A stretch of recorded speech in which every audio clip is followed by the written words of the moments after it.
Troy, Edward Callentine, and Jules. Edward. How do you say the last name? Googly? Googly? Googly. Just like the sound. Okay. Googly. Snowbasin ski team. Now, Jules, you're apparently important because we're announcing it tonight.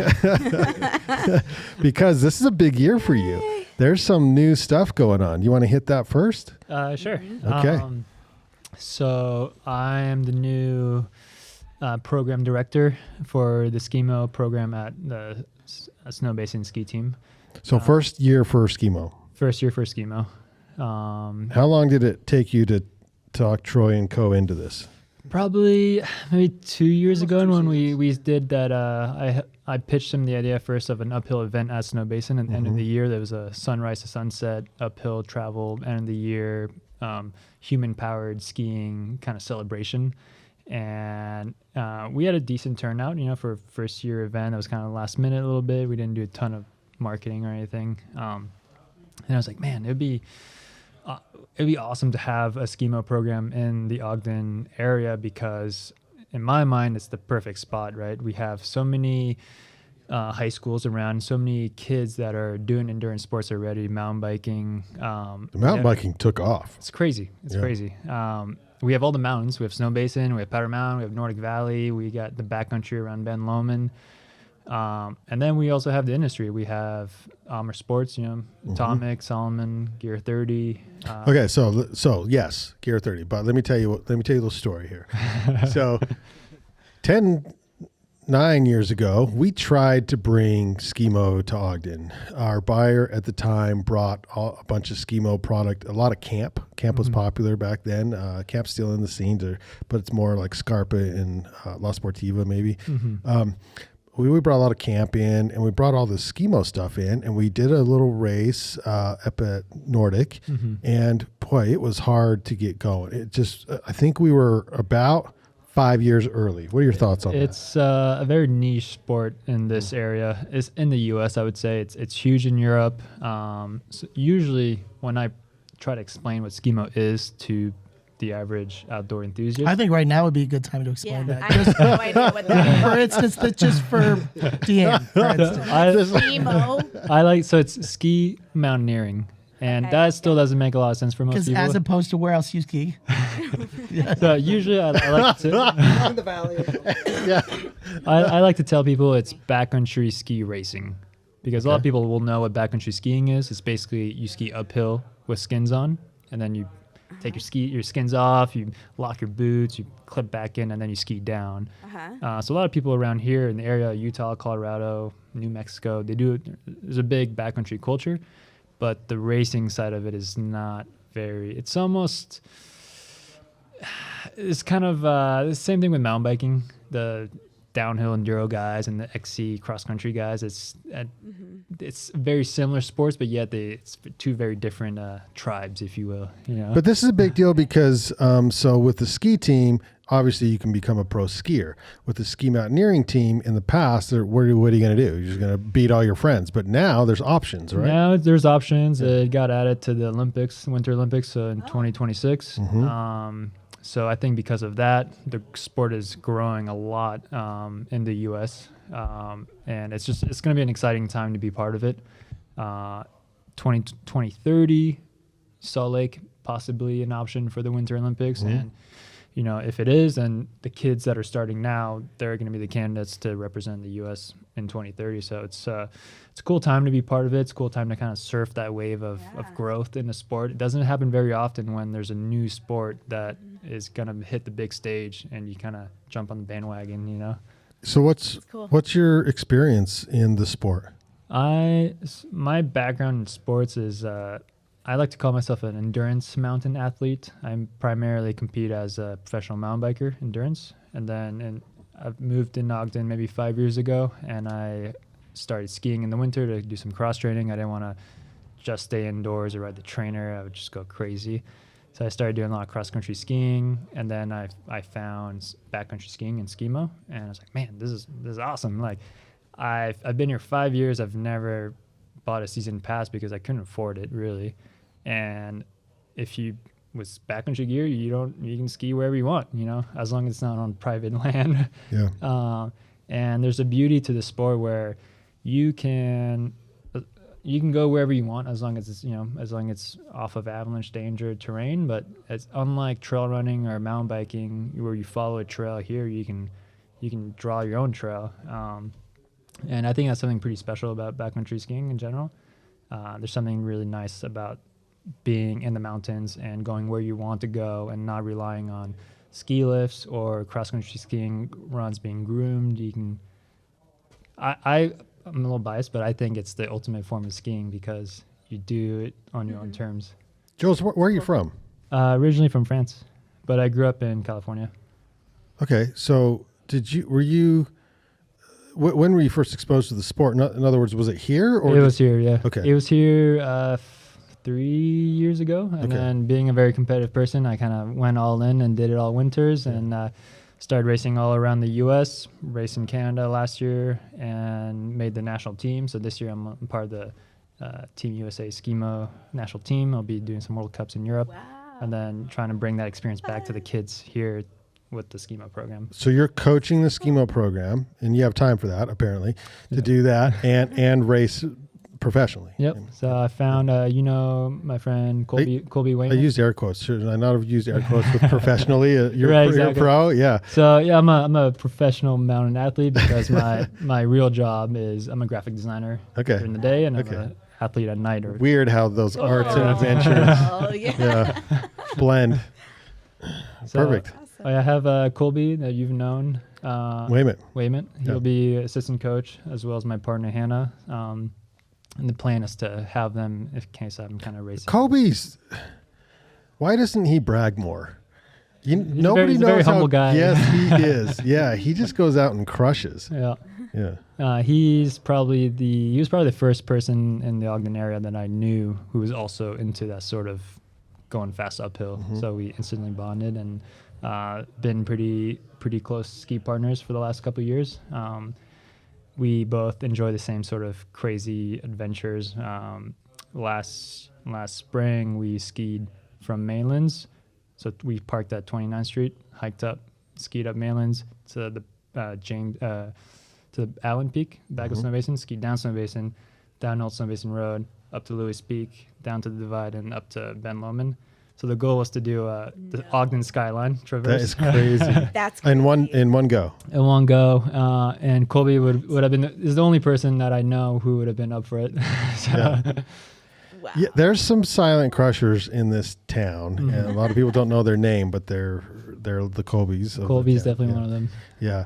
Okay, so Troy, what is your position with the ski team, and who's the faster downhill skier, you or Jules? Oh, good question. So I'm the president of the Snowbasin Sport Education Foundation, and we're the 501c3 that operates the ski team. So our DBAs are the Alpine team, the freeride team, and now we've added SkiMo. So I've been president for 3 years, on the board for 5 in this run. I was on the board about 15 years ago as well. I'd venture to guess I'm faster than him on the downhill, but it's probably an unfair advantage because my boots and skis are made for that, and his are made for going up and down. Yeah. But if you check Jules on Strava, I'll guarantee you no one is faster than him going up on a mountain bike. Well, there might be one or two guys. I don't know. It's unbelievable to see his times in relation to everyone else on the mountain. It's crazy how fast he is uphill. So yeah, I guess some of that history. Yeah, a couple of years ago, Jules and I met with an opportunity to run a post-season uphill event. We'd already been running, the ski team ran a full moon series up at Snowbasin. So on the full moon nights, they open up the uphill route early for us to be able to run a full moon event. So it's been a lot of fun exposure for the ski team, and as well to help the resort publish their policy on what the uphill route is and the guidelines and procedures for it are, with uphill being. I just want to clarify, because you said full moon and exposure in the same sentence. Whatever, man. Yeah, that it anything is. Goes. Anything goes, Brandon. Okay. If you come to the party, you'll see. Gotcha. Okay. So So we were already operating that, once a month basically, and so the resort has a great relationship with us, a really good partner of the ski team, and so we collaborated, and like Jules said, we put together the event. It was a bit of a challenge to pull off because it was post-season, and so our insurance no longer covered that additional event, and the resort requires some indemnity and some additional insurance. So to find a carrier to cover the event just took us a little while. So we only had about 10 days to advertise, and I think we ended up with about 120 people. So about 120 kids showed up, and adults and everybody else, and it's ran fairly similar to like El Doce or something, where we basically ran a 3, 6, and 12-hour option for people to do it, however many laps they could do in that amount of time. And who won that first one? Some young kid, and he did like 13 laps in that time frame. Oh. He had support at the base, and it was fun. We're going to run that again this year, so we have it slated on the calendar. In fact, I don't want to steal Jules' thunder on it, but we'll be running the full moon event again this year. Ideally, we're going to package it as a series with the postseason event being the grand hoorah, and so. Very good. Can explain what the difference is between the resort Snowbasin and the team Snowbasin? Yeah, so the resort, is the resort. They're private company owns the land and the lease at the resort, and we are a nonprofit partner. So we're no formally affiliated with the resort in any kind of financial capacity or anything other than we operate with the permission to use their name underneath our. When I say their name, it's in addition to our Sport Education Foundation title. And you train there, obviously, but you also train at Nordic? Yeah, we train both at Snowbasin and Nordic, and also out in Park City at the Olympic Park. So we train wherever our kids can get the best training, at least for our alpine race team. I saw pictures of you guys doing hills like you were running hills because it hadn't snowed yet. Sure. And so the team was out sort of getting in shape. And so what's the season? When do you start? We get on snow as soon as possible, so our kids are leaving this week to go to Sun Valley. They open up Sun Valley for the race camps about a week before Thanksgiving, so we get to go up there and run down that side, the college run, basically it's called. So that a bunch of Division I national teams will be there, a lot of the local race teams, Snowbasin, Park City, Snowbird, the Sun Valley teams, a bunch of Bogus Basin, et cetera. They all show up and train there before. So our kids are all getting started now. Some will go to Colorado or have already been to Colorado. And then the full season starts really the first week of December for our full group of athletes. And so you have like traditional ski racing. Yes. And then you also have free ride, and then introducing this year's Ski-Mountaineering, SkiMo for short. So talk about the different like modalities you can get into. Sure. So because as a parent, you can sort of maybe determine what your kid's better at and say, hey, take them and do the free ride or the slalom or whatever. Yeah. So a lot of people are probably familiar with the Devo program that the Snowbasin Resort ran. We started that as a club about 10 years ago or so, and it grew to a pretty good size. I think we had about 60 kids or so. And at that time, it made most sense to partner with the ski resort to use their instructors and just their capital to staff it. It was just a kind of a big machine to run with that number of kids, and honestly, that younger group, it's like herding cats a little bit. So it was nice to partner with them. So that program we now have back, and so we run a program for 5 and 6 year olds called Snow Stars, or now it's called the Devo Mini. Is that the youngest? That's the youngest, 5 to 6, and there is an ability requirement to join that program. So we require that they can ski basically most blue runs from the top down, and from age 5 and 6, and they have to have some verification. How many parents cheat that? Lots. I don't know. We'll see this year. I right? would. We'll see this year. And then the rest of that program basically is 7 to 12 for the Devo kids. And then along the way, a lot of these kids, like you mentioned, they don't know what they're most interested in, right, at age 5, 6, 7. Some will real naturally just be really fast and aggressive and want to compete and just want to go kill it on the race hill. So they want to go fast and do giant slalom, just super G stuff. So they come to our Alpine program, and then plenty of others want to just hit big jumps, powder, that kind of stuff, and they end up in our free ride program, which is like it sounds, it's free ride. The great thing about adding SkiMo for us, I think, is we'll see. I have a feeling this year, we don't have it yet, but we anticipate quite a few of our alpine and even free ride athletes actually crossing over and doing a little bit of both, doing some of the SkiMo stuff for almost like an in-between training session, get some additional endurance build. These kids at the age of 13, 14, if they're in the competitive alpine program, ski 6-7 days a week. So they're always out there doing something, and they're really ambitious kids, so they need that training and having the endurance. And so do you have kids already, Jules, that have signed up for the SkiMo part, or how does that work? We have, a few. It's been tough because a lot of people don't know what SkiMo is, so it's tough to sell It's year one. a new program to people who haven't really seen it around. Yeah. Something that I want to add on what Troy just said is I think the SkiMo program will be a little bit unique because it's not just a race team where we train with the goal of racing. It's also definitely an education aspect to it too, mountain safety, snow science. When I moved here 4 years ago and it was the first time living in mountains and trying to learn all the nuances of avalanche safety, it's overwhelming, even as an adult. It's crazy, and it was crazy to me to learn that none of the local high schools teach that to kids, even though they live right by the mountains. And they could go on the weekend with their parents snowmobiling, snowshoe, and ski, and people, accidents happen all the time. I liken it to like if Todd and I were mountain people would move to like Southern California and we'd get eaten alive by riptide or something trying to surf. Like we have no idea. You don't know how to. We don't know the terrain or anything. Or how to help someone who's drowning. For me, it seems like it should be obvious that if high schools by the coast or high schools by the mountains should teach some. I went to high school in San Francisco and we learned all about earthquakes. There's that. And then it becomes second nature. How fast can you get under a desk? Pretty quick.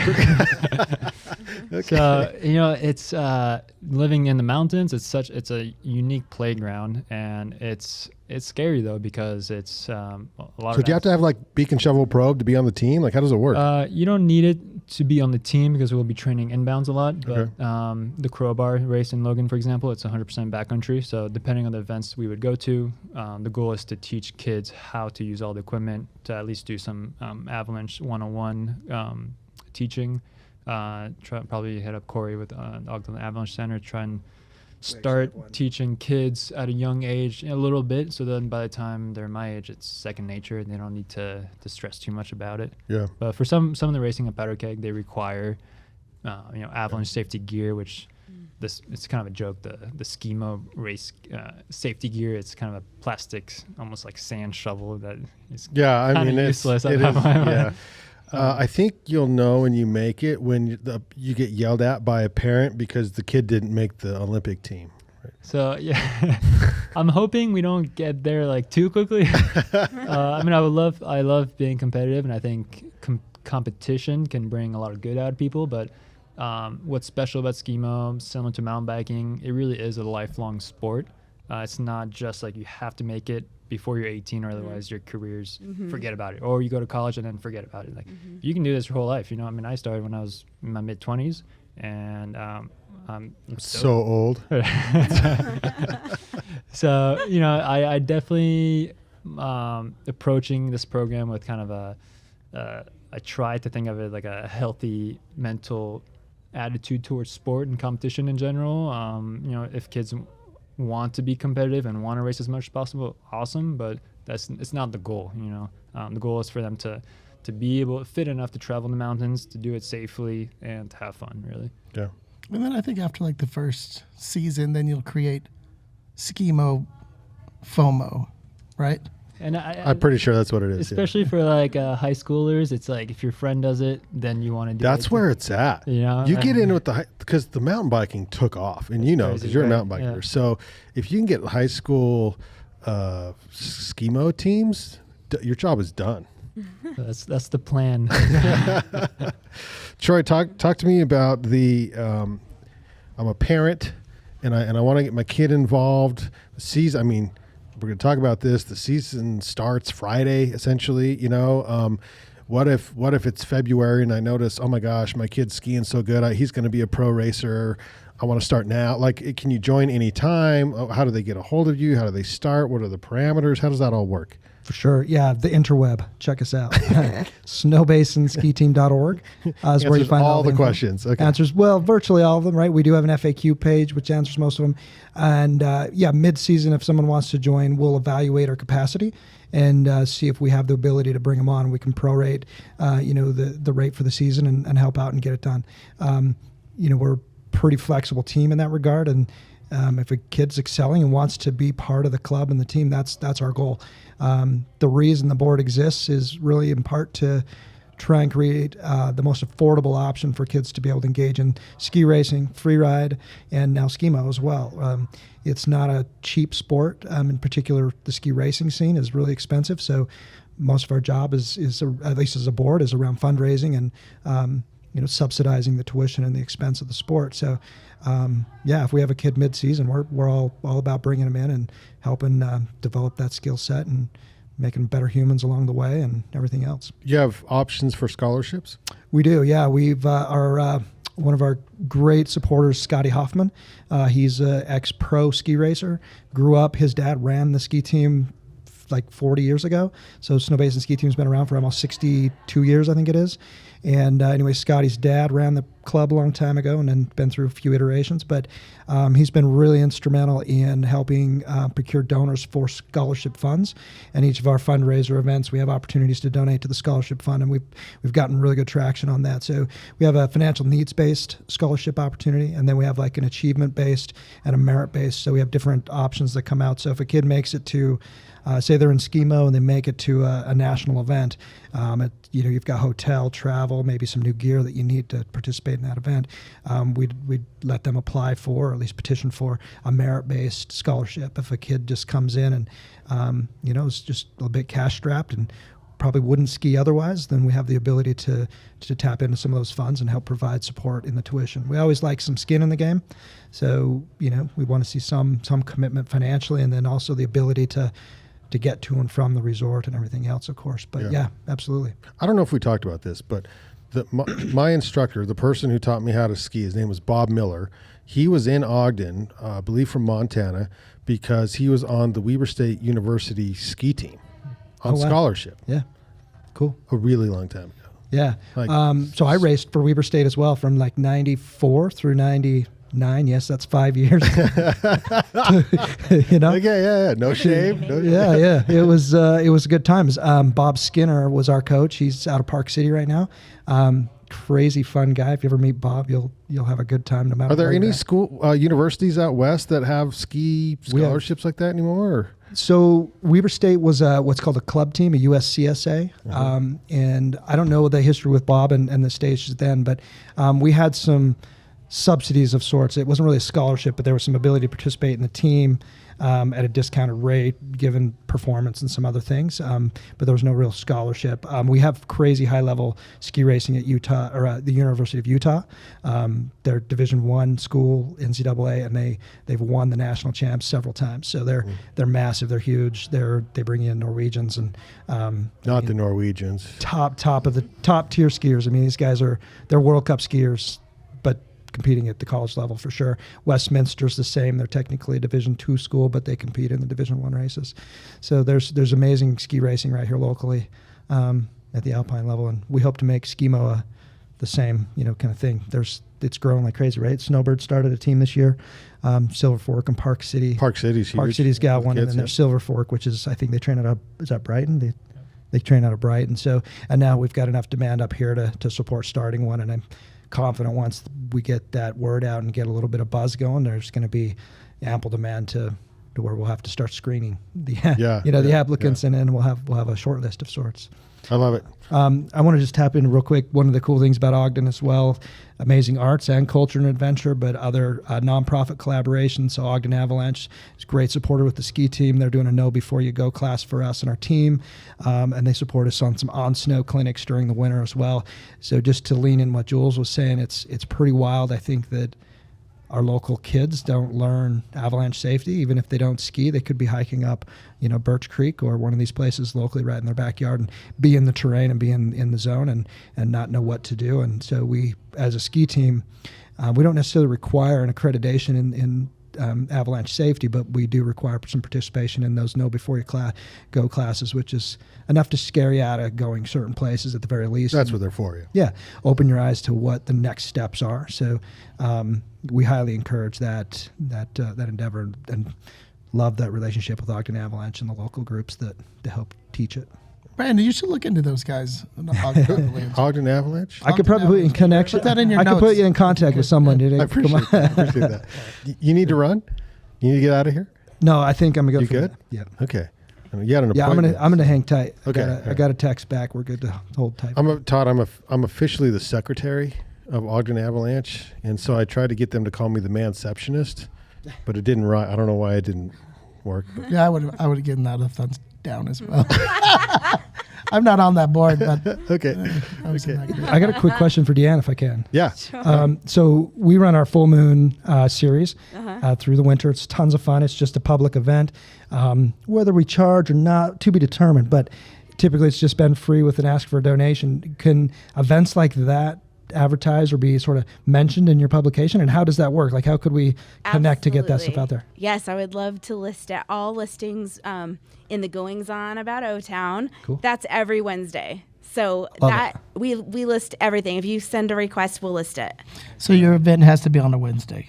So No, I mean we post it. We post it. Yeah, only Wednesday Let's events. move it to Wednesdays. Well, every Wednesday we post the week of events from That's awesome. Wednesday to till the following Tuesday. And I assume if we just So- check out the interweb with your ogdenite.com. Yep, you can send a request see to the the request. email there, deanne@theogdenite.com. I got that email from you earlier. Yes, and so please send any events, and it doesn't have to be just arts. It could be adventure, of course, because arts and adventure go I appreciate hand this. in hand. Yeah.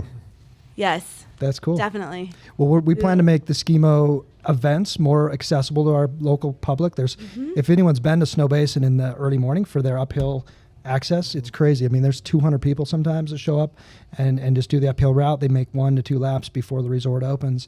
And so our goal Mind is you, you got to get there Wow. early. you got to get there early, yeah, because it closes at 8:30. You have to be descending by 8:30, I believe. So a lot of people start at 6. I think it opens at 6 a.m. usually or something, 5 or 6. They those have a warm mornings. yeah. Jump out of bed. Just Yeah, jump this out. is They get really hot fast cool. up there. I think Yeah. everybody should know about that. So Yeah, and it's definitely. a cool opportunity to be on the mountain. At night we get some great sponsors come up. Gear 30's actually supported us. Yep. They've brought some what do you call it, demo skis. So if you don't have Yeah. gear, there was the ability to check that out. Really? I got to call the guy I know down there, see if we could still get that worked out for this season. But yeah, it's a ton of fun to come learn about what's the uphill policy for the resort, because not every resort allows it, and Snowbasin does, but it's under certain parameters. You got to have a wristband and look at the time and the schedule and everything else. So You need lights. you have to have lights. Yep, you have to have a headlamp and then a red one on your backpack, correct? So you have to be able to be seen from both directions, because they do have snow cats, winch cats, snowmobiles on the mountain during the night, and if you're not visible, kersplat.